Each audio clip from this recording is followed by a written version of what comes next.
শাবে বারাত, অনেক মৌলবি বলে না শাবে বারাতে রোজা রাখলে জাহান্নামে যাবে। বললাম না, জাহান্নামীদের বাপের জমি, যখন চাইবে ধান লাগাবে, যখন চাইবে পাট লাগাবে। এইগুলো মৌলবীকে পুষ মাসের সময় চৌমহিনা রাস্তাতে দাঁড় করিয়ে জামা কাপড় খুলে একবারে বরফের লাঠি দিয়ে মারতে হবে। জি, তাই জোলহা মৌলবীদের বক্তব্য শুনবেন না। খবর 14 শাবানে রাত্রে এইভাবে মসজিদে ভিড় না করে যদি বেশ্যাখানায় কাটায় তারপরও ভালো আছে। যদি সারা রাত যদি সে বেশ্যাখানায় থাকে সেটাও ভালো। শাবে বারাতের রোজা রাসূল পাক সাল্লাল্লাহু আলাইহি ওয়াসাল্লাম বলেছেন, সেহাই সিত্তার 6টি কিতাবের মধ্যে 3টি কিতাবের মধ্যে পাবেন হাদিসটি। রাসূল পাক সাল্লাল্লাহু আলাইহি ওয়াসাল্লাম বলেছেন, শাবে বারাতের আল্লাহ তাবারাক ওয়া তাআলার রহমত হয় যে ব্যক্তি শাবে বারাতের দিনে রোজা রাখবে, রাতের বেলা ইবাদত করে নামাজ পড়বে, আল্লাহ তাআলা তার সব গুনাহ মাফ করে দেবে। বলেন সুবহানাল্লাহ। তাই শাবে বারাতের অবশ্যই রোজা রাখবেন। হুজুর একটি কিতাব লিখেছেন শাবে বারাত, শরীয়তের দৃষ্টিতে শাবে বারাত পালনের বৈধতা, মানে শাবে বারাতে যে রোজা রাখা যাবে, ইবাদত করা যাবে, এটা অসংখ্য হাদিস থেকে প্রমাণিত। উনি একদম হাদিসের লাইন লাগিয়ে দিয়েছেন। কিতাবটা 17 তারিখে পাওয়া যাবে ইনশাআল্লাহ। মাওলানা ওমর ফারুকের হাত দিয়ে আমরা পাঠিয়ে দেবো। আপনাদের এখানে যত মসজিদ আছে আহলে সুন্নাত ওয়াল জামাতের, সব মসজিদে 5টা 10টা করে কিতাব দিয়ে দিবে।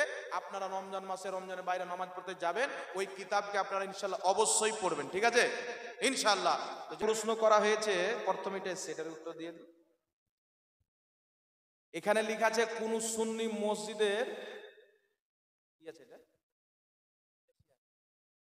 কেসিয়ার যদি ফরাজি মতে সালাত আদায় করে, তারপরে কি আছে,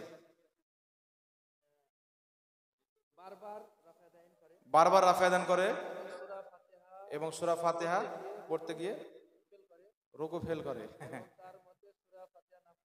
নামাজ হবে না। যে বলে সূরা ফাতিহা না পড়লে নামাজ হবে না, আর 14 গোষ্ঠীর জাহিল আছে।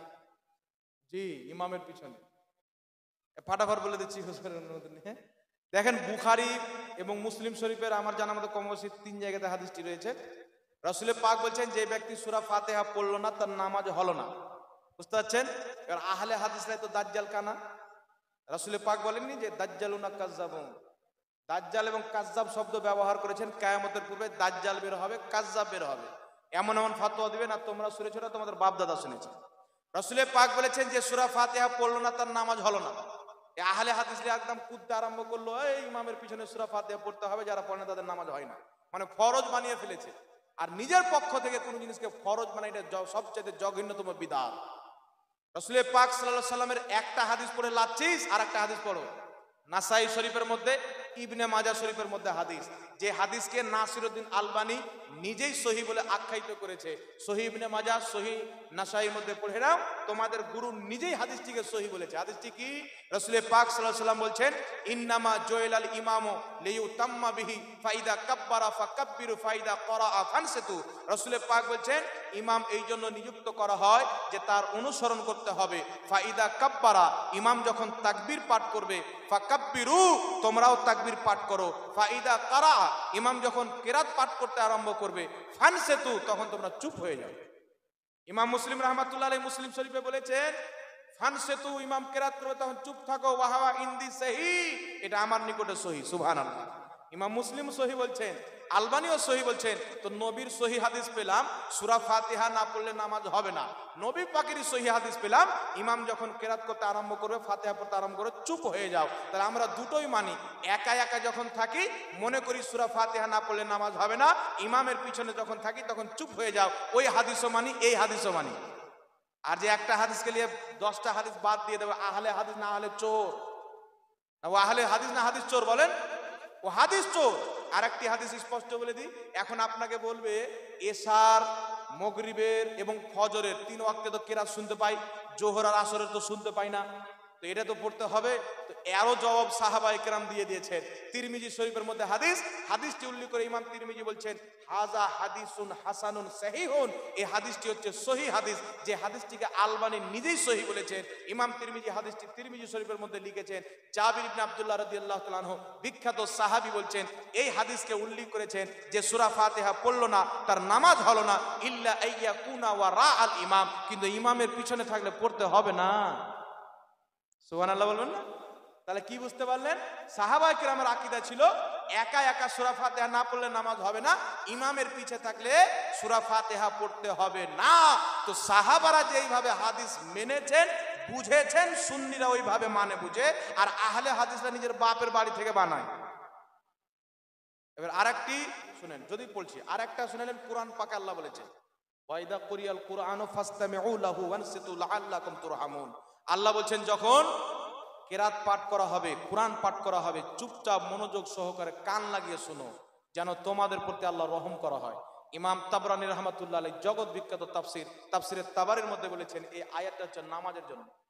কেউ নামাজে যখন ইমাম কেরাত চালু করে দেবে চুপ থেকে যাবে, পড়তে হবে না, না আসরে পড়তে হবে না, জোহরে না মাগরিবে না, এসে 5 ওয়াক্তের নামাজ, যে কোনো নামাজ, ঈদের নামাজ, বকরি ঈদ, কুরবানি ঈদ, সব ঈদের নামাজে বা যে কোনো নামাজে যেখানে সূরা পাঠ করা হয়, ইমামের পিছনে থাকলে পাঠ করা হবে না। একা যদি বাড়িতে পড়েন জোহর আসর, তো সূরা ফাতিহা না পড়লে নামাজ হবে না। এবার কেউ যদি পাঠ করে, জামিউল আহাদিসের মধ্যে হাদিস রয়েছেন যে হাদিসটিকে ইমামে আহলে সুন্নাত রাদিয়াল্লাহু তাবারাক ওয়া তাআলা আনহু হাসান বলে আখ্যায়িত করেছেন। ইমাম আহমদ বিন হাম্বল বলেন, যিনি কমবেশ 10 লক্ষ হাদিসের হাফিজ, তিনি বলছেন যে হাসান হাদিস ইসলামের জন্য দলিল। হাসান হাদিস ইসলামের দলিল। তো হাসান হাদিস থেকে প্রমাণিত কি বলছেন? রাসূল পাক বলেছেন যেই ব্যক্তি ইমামের পিছে কিরাত করে ওই ব্যক্তির নামাজ যেতেই থাকে, শেষ হতেই থাকে, নষ্ট হতেই থাকে। তাই ইমামের পিছনে কিরাত করা মাকরুহে তাহরিমি, নামাজ ওয়াজিবুল ইয়াদা, দ্বিতীয়বার নামাজ পুনরায় ফিরিয়ে পড়তে হবে। বুঝতে পারলেন কথা? পেরেছেন তো? ক্লিয়ার? তাই একটা হাদিস নিয়ে যারা লাফায়, এরা হচ্ছে হাদিস চোর, এরা হচ্ছে হাদিসের দুশমন।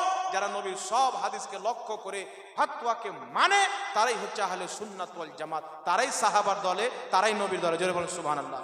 লাস্ট একটি বলে দিলাম, আর কি আছে?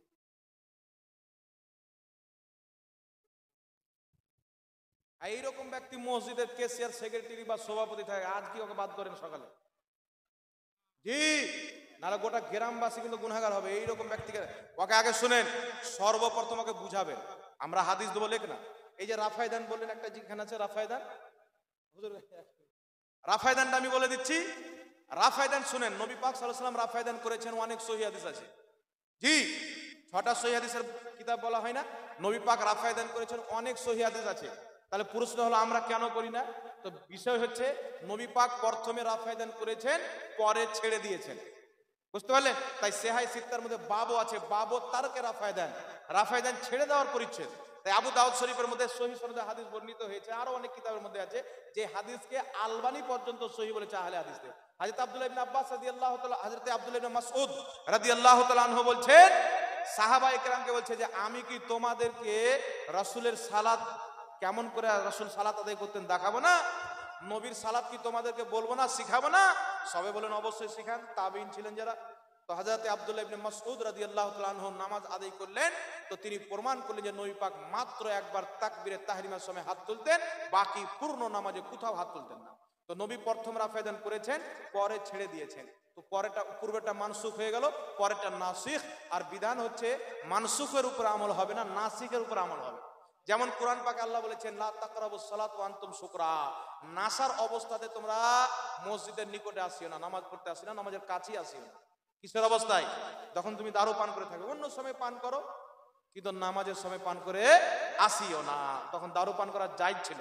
পরে আল্লাহ পাক হারামের আয়াত নাজিল করে দিলেন যে আমি তোমাদের জন্য দারু শরাব পান করাকে হারাম করে দিলাম। তো পূর্বের আয়াতটা কোরআন পাকের আয়াত, ঈমান রাখতে হবে, কিন্তু মানসুখ আমল করা চলবে না, আমল হবে পরের আয়াত।